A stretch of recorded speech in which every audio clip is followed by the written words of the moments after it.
क्या है आपका? मेरा नाम निशाद अली है। किस नाम से काम करते हुए? ये निशाद अली फ्रूट के नाम से काम। इरशाद अली फ्रूट के नाम से। यह भी सरकार ने आदेश जारी किए थे उत्तराखंड और उत्तर प्रदेश में कि जितने भी फल वाले हैं या ढाबे वाले हैं वो अपना नेम प्लेट लगा के चलेंगे दुकान पे, ताकि उससे पहचान हो सके किस धर्म से हैं ये।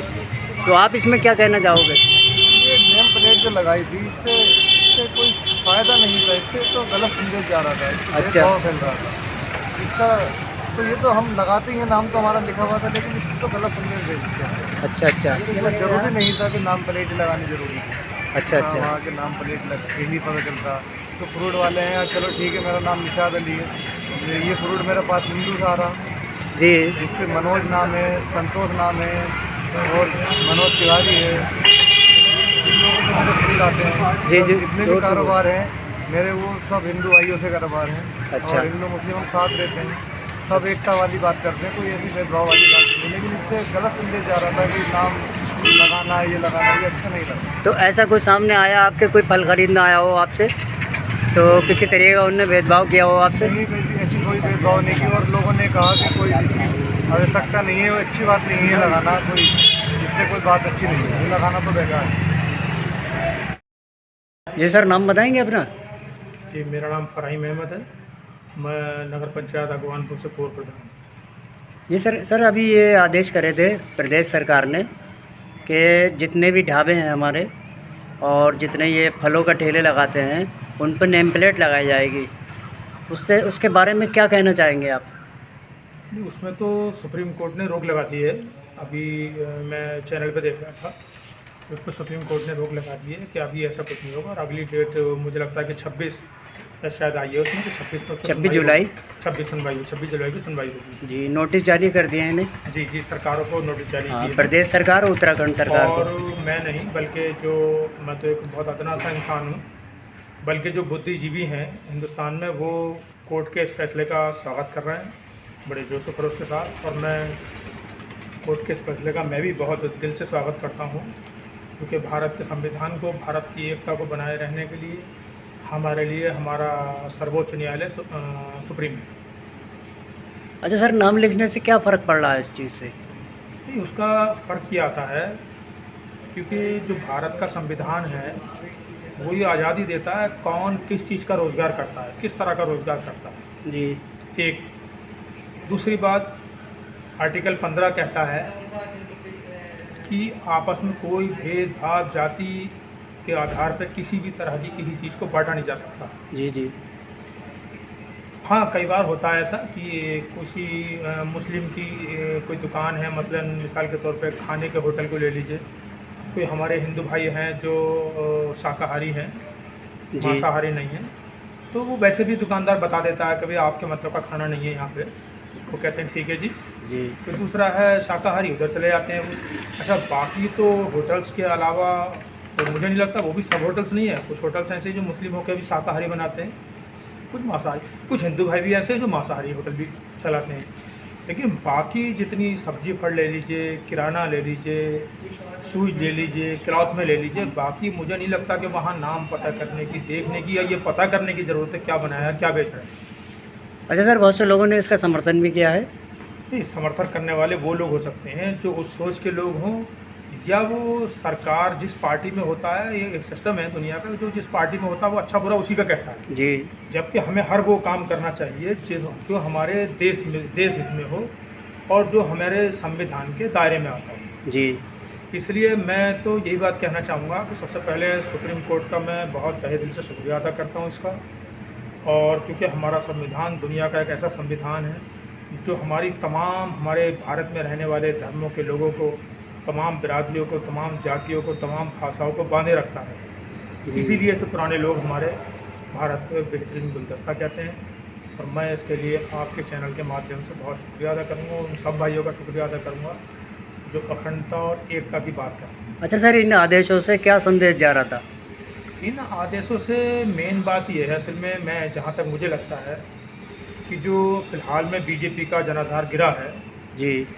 बीजेपी भी जानती है या पार्टी भी जानती है कि सुप्रीम कोर्ट ऐसी चीज़ों को लागू नहीं होने देगा। कई बार ऐसा हुआ है, पीछे भी बहुत सारी चीज़ें ऐसी आई हैं कि उनको सुप्रीम कोर्ट ने या हाई कोर्ट ने रोक लगा दिया है।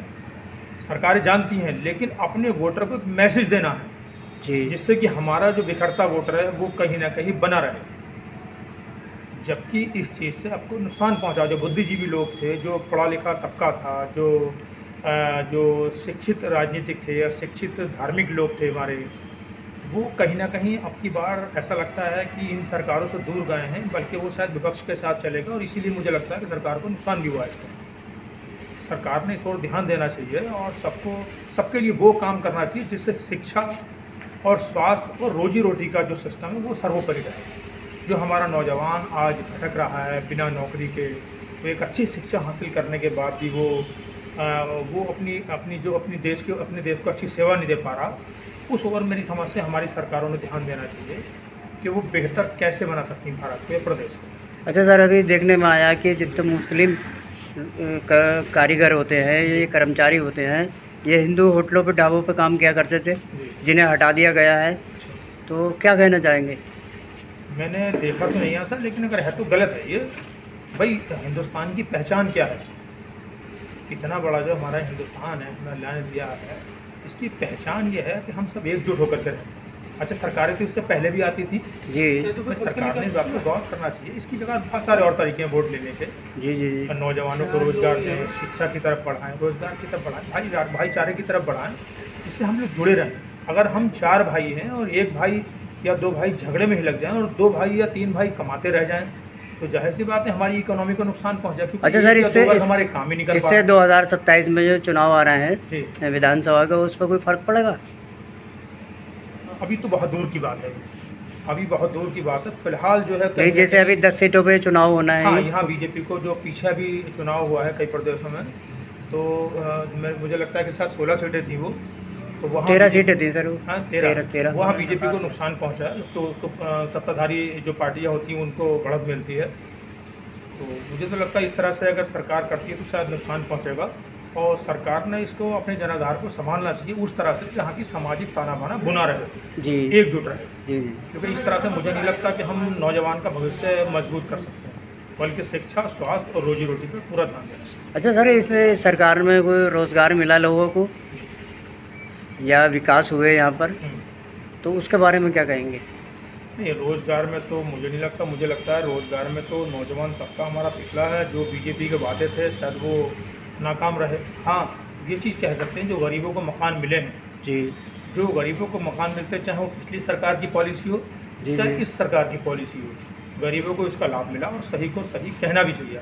जी गरीबों को लाभ मिला है इससे। और जो लोग बेचारे ऐसे तो जो ज़िंदगी भर मकान नहीं बना सकते थे, उनको कॉलोनी मिली। आज वो अलग बात है कि छुट पैसा कहीं ना कहीं रिश्वतबाजी में तो बढ़ जाता है, वो एक अलग का विषय है, लेकिन लोगों को उससे बड़ा सहारा मिला है और वो कहीं ना कहीं सुकून महसूस करते नहीं, उसमें तो देखने में आया, उसमें तो किसी तरह को भेदभाव नहीं हुआ। हाँ, मैं तो कह रहा हूँ इस बात को, गरीबों को उससे मदद मिली है और बहुत ज़्यादा फ़ायदा मिला है लोगों को। सही को सही कहना चाहिए। मुस्लिम समाज के लोगों को बहुत कुछ सरकार ने दिया, सबको मिला। चाहे हिंदू हो, मुस्लिम हो, सिख हो, ईसाई हो, पारसी हो, जैन हो, जो भी ज़रूरतमंद थे, और मैं समझता हूँ कि ज़्यादा से ज़्यादा लोगों को मिला है और अभी मिल रहा है। इसमें एक चीज़ और देखने में आती है, लाभ तो ले लेते हैं मुसलमान, मगर चुनाव के समय उनकी राय बदल जाती है। देखिए, उसकी दूसरी वजह है, जो बीजेपी के कुछ नेता ऐसे हैं जो चुनाव करीब आता तो कुछ डायलॉग इस तरह के होते हैं, कुछ बयानबाजी इस तरह की होती है कि वो भले ही एक, वो कहते हैं ना, किसी को इज्जत की 2 दे दो, 4 जिल्लत की ना दो जी। तो यहाँ कहीं ना कहीं ऐसा महसूस करते हैं लोग, यार ये हमारे खिलाफ कहीं ना कहीं बयानबाजी की है, चाहे वो छोटे कद के नेता हों, बड़े हों, वो मुझे लगता है वो शायद वोट को बखेर देता है आपको। सरकार ने कॉलोनी वाले को मैं विशेष रूप से महसूस करता हूँ फ़ायदा मिला है, चाहे पिछली सरकार की पॉलिसी चाहे इसकी मिली है, लेकिन फिलहाल इसके वक्त में मिला है। धन्यवाद।